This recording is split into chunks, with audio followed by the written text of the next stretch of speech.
پوری دنیا کے انسانوں کو اور پھر بالخصوص مسلمانوں کو رمضان المبارک جیسا مقدس مہینہ جو ہے وہ اللہ کی طرف سے عطا ہوا ہے۔ یہ شعبان کا مہینہ چل رہا ہے، رمضان شریف کی آمد ہے، 10 یا 12 روز باقی ہیں رمضان المبارک کے شروع ہونے میں۔ تو ظاہر سی بات ہے کہ جب کسی بڑے مہمان نے گھر پہ آنا ہو،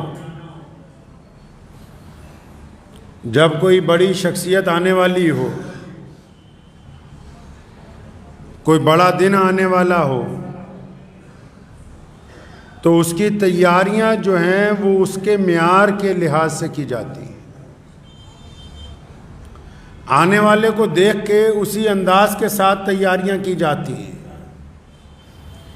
آنے والے کو رتبے کو دیکھا جاتا ہے، اس کے معیار کو، اس کے قد و کاٹ کو۔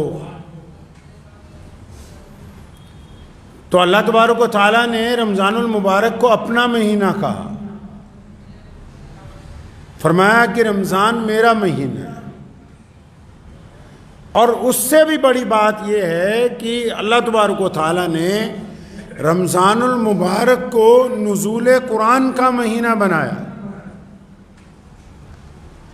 یعنی اللہ تبارک و تعالیٰ کی جو سب سے مقدس کتاب ہے، جس کے ذریعے اللہ تعالیٰ نے پوری دنیا کو علم عطا کیا، جو اپنے پیارے محبوب حضرت محمد رسول اللہ صلی اللہ علیہ وسلم کو عطا کی ہے، اس کتاب کے نزول کا مہینہ ہے رمضان المبارک۔ اب ہم سب کو تیاری کرنی ہے۔ 2 طرح کی تیاریاں ہیں دنیا میں۔ تیاریاں کرنے والے لوگ 2 طرح کی تیاریاں کرتے ہیں۔ کون سی تیاری کرنی چاہیے؟ کچھ لوگ رسمیں نبھانے کی تیاری کرتے ہیں، اور جو لوگ رسمیں نبھاتے آ رہے ہیں یا رسمیں نبھانا چاہتے ہیں یا رسمیں نبھانے کی تیاری کر رہے ہیں یا وہ رسموں کو مانتے ہیں کہ ہم انہی رسموں کے اوپر چلنے والے ہیں، تو پھر ان کا فائدہ صرف رسموں تک ہے۔ ہمیں اللہ تبارک و تعالیٰ نے کلمہ لا الہ الا اللہ محمد الرسول اللہ عطا فرمایا۔ ہم رسمیں نبھاتے نہیں ہیں، ہم روایتوں کو زندہ رکھتے ہیں۔ ہم رسمیں نہیں نبھاتے۔ رسموں میں تو کبھی کمی ہو جاتی ہے، کبھی پیشی ہو جاتی ہے۔ رسمیں تو کبھی بڑھ جاتی ہیں، کبھی کم ہو جاتی ہیں۔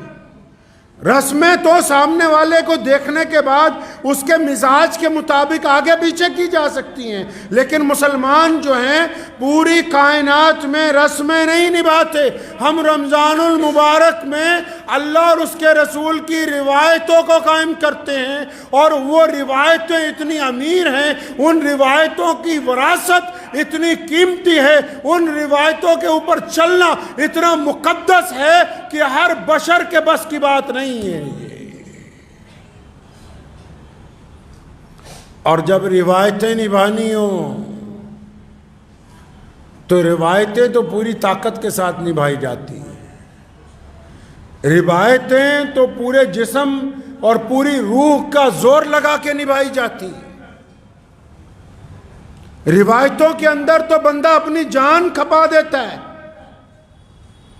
تب کہیں جا کے روایتیں عمل درآمد ہوتی ہیں۔ محمد الرسول اللہ صلی اللہ علیہ وسلم کا رمضان کیسا تھا اور ہم کس رمضان کی تیاری کر رہے ہیں، اگر ہماری روایتیں ان سے میل کھائیں گی تو پھر تو ہم بھی رمضان کی تیاری میں ہیں۔ اور اگر پھر صرف رسم دنیا ہے، اگر صرف رنگ و روغن ہے، اگر صرف نئے کپڑے ہیں، اور اگر صرف گھروں میں صفائی ہے، اور اگر صرف بہترین کھانوں کا انتظام ہے، اگر صرف برتن ہی خریدے جا رہے ہیں، تو پھر یہ رسمیں ہیں، یہ رسمیں ان کو مبارک ہو جو نبھا رہے ہیں۔ ان رسموں کا اللہ اور اس کے رسول کے ساتھ کوئی تعلق نہیں ہے۔ رمضان روایتوں کی بات کرتا ہے، اور بڑی امیر روایتوں کی بات کرتا ہے۔ رمضان ایسی روایتوں کی بات کرتا ہے جو دنیا کے لیے مثال بنتی، رمضان ایسی روایتوں کی بات کرتا ہے جو دنیا کے لیے روشنی کا مینار بنتی ہیں، اور رمضان کیوں نہ کرے ایسی روایتوں کی بات کہ اللہ تبارک و تعالیٰ کی مقدس کتاب جس کو ہم قرآن پاک کہتے ہیں وہ اس رمضان میں نازل ہوئی ہے۔ جب ہم قرآن کی بات کرتے ہیں تو ایسا لگتا ہے کہ ایک روشنی کا مینار نظر آ رہا ہے جو ہمیں راستہ دکھا رہا ہے، لیکن اس کے ساتھ ساتھ ان ٹھیکیداروں کو دوبارہ یاد کرواتا چلوں جو دنیا میں اب نام نہاد ٹھیکیدار بن گئے اسلام کے، جو اگر قرآن پاک کو اگر کوئی غیر مسلم کچھ کہہ دے یا کر دے تو پھر شور مچاتے ہیں، اور رمضان المبارک سے پہلے ہی 3 دن کی تراویحاں، 1 دن کی تراویح، 2 دن کی تراویح، حافظ ریل کی تلاش کرنے کے لیے تیار ہیں، جو اسلام کی روایتوں کو اپنی دولت کے بل پر کہ ہم تو مسجد تک چل کے جا نہیں سکتے، ہم تو اپنے گھر میں امام بلا کے یہیں پر تراویحاں کرواتے رہیں گے، کرواؤ پھر اپنے گھر کے اندر تراویحاں۔ اللہ تبارک و تعالیٰ کو ایسے لوگوں سے کچھ لینا دینا نہیں جو جان بوجھ کے اسلام کی جمعیت کو، اسلام کے اتفاق کو، مساجد کی رونقوں کو کم کرنا چاہتے ہوں۔ یہ اللہ تبارک و تعالیٰ کی رضا نہیں حاصل کر رہے، یہ قرآن پاک کی بیعت بھی کرنے کی کوشش کرتے ہیں۔ 3 دن میں قرآن سننا ہے، اچھا جی باقی کے 26 دن کہاں جانا ہے آپ نے؟ نبی علیہ السلام نے تو کہا کہ سارے رمضان میں تراویح کے اندر اللہ کا قرآن پڑھو، پورے رمضان میں اللہ تبارک و تعالیٰ کی قرآن کی تلاوت ہونی چاہیے، نمازوں میں قرآن ہونا چاہیے، وطروں میں قرآن ہونا چاہیے، چلتے پھرتے تلاوت ہونی چاہیے، مسجدیں قرآن کے ساتھ سجا دی جائیں، 24 گھنٹے قرآن پڑھنے والوں کی آوازیں آئیں، اور اس مسلح پر ان رسموں والوں کی اللہ کے نزدیک کوئی قدر و قیمت نہیں ہے۔ تم اپنی دولت کے بل پر اسلام کے اندر گنڈا گردی کرنا چاہتے ہو، تم رئیس بنے ہو کہ ہماری کوٹھی پر تراویحاں ہو جائیں، زیادہ دولت کا غرور آ گیا ہے کہ شاید پیسے کے بل پر ہم جو کریں گے اپنے گھر میں ہی جمعہ کروا لیں۔ جن جگہ مساجد کی کمی ہے وہاں کئی جمعے اب بھی ہوتے ہیں، لیکن کچھ علاقوں میں، کچھ نئے شہروں میں جہاں انڈسٹری آئی تو کئی ترم خاؤں نے کہا جی ہم تو اپنے گھر میں ہی جمعہ کروا لیں گے، تو بس پھر وہ تمہارا ہی ہوا، جو پڑھنے والے ہیں ان کا نہیں ہوا ہے۔ مفتی کو دھوکہ دے سکتے ہو، اللہ کو دھوکہ نہیں دے سکتے۔ اپنی طرح کا مسئلہ لکھ کے، اپنی طرح کے سوال لکھ کے، اپنی مرضی کے سوال جوڑ توڑ کے، اپنا الو سیدھا کرنے کے لیے کسی دارالافتاء والوں کو تو نعوذ باللہ کہیں نہ کہیں کمی بیشی کر کے گمراہ کر سکتے ہو، لیکن وہ رب جو دلوں کا حال جانتا ہے، جس رب کے کریم رسول نے کہا اور جس حدیث کو پہلی حدیث کا درجہ دیا، جس حدیث کو امام بخاری نے سب سے پہلے لکھا، جس میں رسول اللہ نے کہا او کما قال النبی علیہ السلام انما الاعمال بالنیات، فرمایا تمہارے اعمال کا دار و مدار نیت پر ہے۔ اگر نیت صرف اپنی شہرت ہے، اگر نیت صرف اپنی انا ہے، اگر نیت صرف دوسروں کی بے عزتی ہے، اگر نیت صرف اجتماعیت کو توڑنا ہے، اگر نیت صرف اپنی ڈیڑھ اینٹ کی مسجد بنانا ہے، تو تمہاری قسمت میں صرف وہی لکھا ہے، اللہ کی رضامندی تمہارے ساتھ نہیں آنے والی ہے۔ اسی پہ ٹکے رہو۔ پھر جھوٹا قرآن کا نام لینے سے قرآن کا داعی نہیں کوئی بن سکتا۔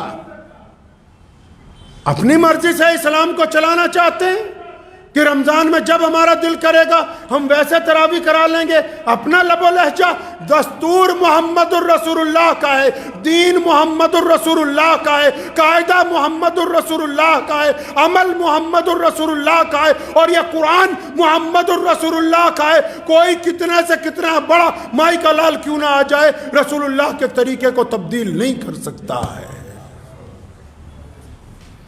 تو جن کو اور بھی شوق ہے لدھیانہ جیسے شہر میں یا کئی انڈسٹریل شہر ہیں کہ نہیں جی ہم تو قریب میں ہی سن لیں گے، حضرت عبداللہ ابن مختوم رضی اللہ تعالیٰ عنہ نابینا صحابی، آنکھوں سے نظر نہیں آتا، مسجد نبی صلی اللہ علیہ وسلم تک آتے ہیں، ٹھوکر لگتی ہے، گر جاتے ہیں۔ ایک دن کہا یا رسول اللہ اگر آپ کہیں میں گھر پہ نماز پڑھ لیا کروں، مجبوری ہے، پریشانی ہے، اور مجبور کے لیے تو حکم بھی ہے۔ تو اللہ کے نبی نے کہا بالکل ٹھیک ہے، مجبوری ہے بڑی، ابھی باہر بھی نہیں نکلے، جبریل آ گئے، فرمایا یا رسول اللہ کہتے ہیں آپ نے ان کو کیوں گھر پہ کہہ دیا نماز پڑھنے کے لیے؟ ایسے ہی لوگوں کی وجہ سے تو دوسروں کی بھی نماز قبول ہوتی ہے۔ یہ نزول قرآن کا مہینہ اس لیے ہے کہ اس مہینے میں قرآن کو پڑھا جائے، اس مہینے میں قرآن کو سمجھا جائے، اس مہینے میں قرآن پہ عمل کیا جائے، اس مہینے میں قرآن کی روح کو سمجھا جائے، اس مہینے میں قرآن کے کہنے پر چلا جائے۔ اور اگر صرف پڑھ کے صرف 10 دن میں 5 دن میں فارغ ہو کے بھاگنا ہی ہے تو یہ کوئی بندہ اس کو قرآن کا دائی نہیں بن سکتا ہے۔ کیا کہا قرآن نے؟ قرآن نے کیا کہا؟ اگر یہ رمضان آ گیا تو پھر لے آئیے کچھ ایسے لوگوں کو جو مسجد میں کم از کم ایک رکوع کا روزانہ ترجمہ کر کے آپ کو تفسیر بتا سکیں تراویحوں کے بعد کہ اللہ کا قرآن کہتا کیا ہے۔ ہو سکتا ہے کہ بہت سارے لوگوں کو میری اس بات پہ اعتراض ہو کہ جی حافظ بہت زیادہ ہیں، اتنے حافظ کہاں جائیں گے، مسجدیں بھی کم نہیں ہیں، مسجدیں بھی کم نہیں ہیں۔ اور ہمت کیجئے، ایک میں 2 بار سن لیجئے، مسجدوں کی بھی تعداد کم نہیں ہے، اور اگر کم پڑ رہی ہیں تو اور بناؤ، اللہ کے گھر اور بناؤ تاکہ یہاں لوگ علم حاصل کریں، عبادت کریں، بچے تعلیم حاصل کریں، لوگوں کی طرف پیغام محبت بڑھتا ہوا جائے۔ لیکن یہ نہیں ہو سکتا کہ ہم دستور کو بدلنے کی کوشش کریں، دستور کو تبدیل نہیں کیا جا سکتا ہے۔ یہ اسلام کی یہی تو بات ہے۔ پوری دنیا میں اب تک جتنے دستور بنے، بڑی بڑی حکومتیں بنی، جو نئی حکومت آئی اس نے پچھلے والے کا دستور بدل دیا، جو نیا بندہ تخت پر بیٹھا اس نے پہلے والوں کا دستور بدل دیا۔ یہ محمد رسول اللہ کا دین ہے اور اس پر رسول اللہ نے مہر لگا دی، سونے محمد صلی اللہ علیہ وسلم نے مہر لگا دی، کمپلیٹ کر دیا، مکمل۔ اب کسی کی تعویلیں اس کو تبدیل نہیں کر سکتی۔ اور بلندی، سر بلندی ہے ہی ان لوگوں کے لیے جو اللہ اور اس کے رسول کی اطاعت کرتے ہیں، عزتیں انہی کے لیے ہیں جو اللہ اور اس کے رسول کا کہنا مانتے ہیں۔ تو تیار ہو جائیں، اس رمضان میں کریں گے انشاءاللہ، روایتوں پہ عمل کریں گے انشاءاللہ۔ رسمیں نہیں نبھانی ہم نے انشاءاللہ، ہم روایتیں نبھائیں گے، اور وہ روایتیں جو رسول اللہ صلی اللہ علیہ وسلم نے رمضان میں نبھائی ہیں اس کے متعلق انشاءاللہ تعالی رمضان کے جمعوں میں آپ کے ساتھ ذکر ہوگا۔ دعا کیجئے اللہ تعالیٰ مجھے بھی اور آپ سب کو اس پہ عمل کی توفیق عطا فرمائے۔ وآخر دعوانا ان الحمدللہ رب العالمین۔